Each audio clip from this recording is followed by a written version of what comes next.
What's going on, guys? Welcome back today to another video on AJ's Yard. And guys, today we're here talking about week 7 against the Falcons and how the Niners have yet again done something that I think most people would have said that, hey, it would be tough because the Falcons were a good team. They beat the Bills last week on Sunday or Monday Night Football. And so it's just awesome to see that the Niners were able to beat the Falcons. If I had to summarize what this game was all about, it's all about CMC and this young defense that just continues to impress me. Now let's first start with how this game on offense looked like, and it was very clear that the game plan would be to keep the ball away from Atlanta and that high-powered offense with Bijan Robinson. So, of course, in order to be able to do that, you have to keep time of possession, and then in order to keep time of possession, you have to run the damn ball down that defense's throat. And so with that means I think it was about 37 snaps or 37 times we ran the ball, and Kittle was also back.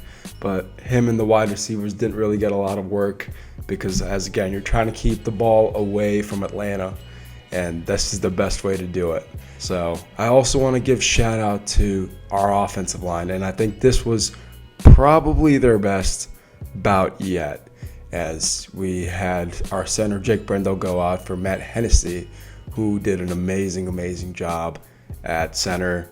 I'd love to keep having him at center, but our offensive line as a whole unit allowed CMC to get into the secondary, make the holes for him to go through, because I felt previously that CMC didn't have a lot of space at all to work with, but I could clearly in this game see it. CMC ran for, I think, about 160 or so yards, give or take.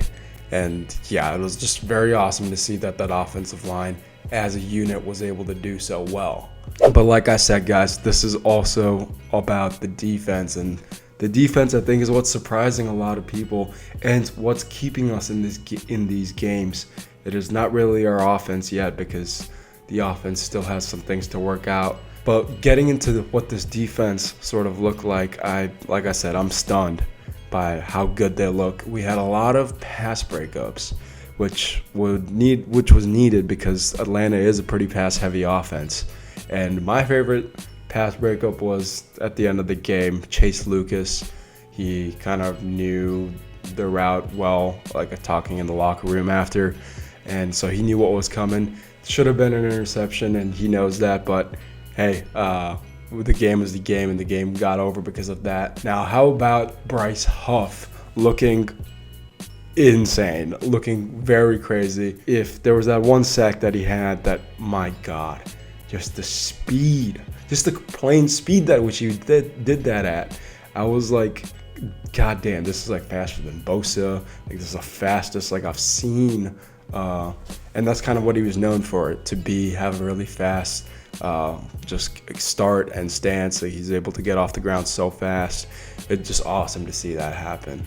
We also had Sam Okuanu had some contributions, and of course our other defensive rookies, Alfred Collins and Michael Williams, doing their part, and keeping the run, kept Bijan kind of like in check. We also had this was the first game without Fred Warner, and so we had Tatum Bethune in at middle linebacker, and he came into the game, was showing mad respect to Fred Warner, and came in wearing his jersey when Fred was a rookie, and just lit the field up, and had led the team in tackles, 10 tackles, I think 1 tackle for a loss. Just absolutely did so awesome, and kudos to Tatum Bethune.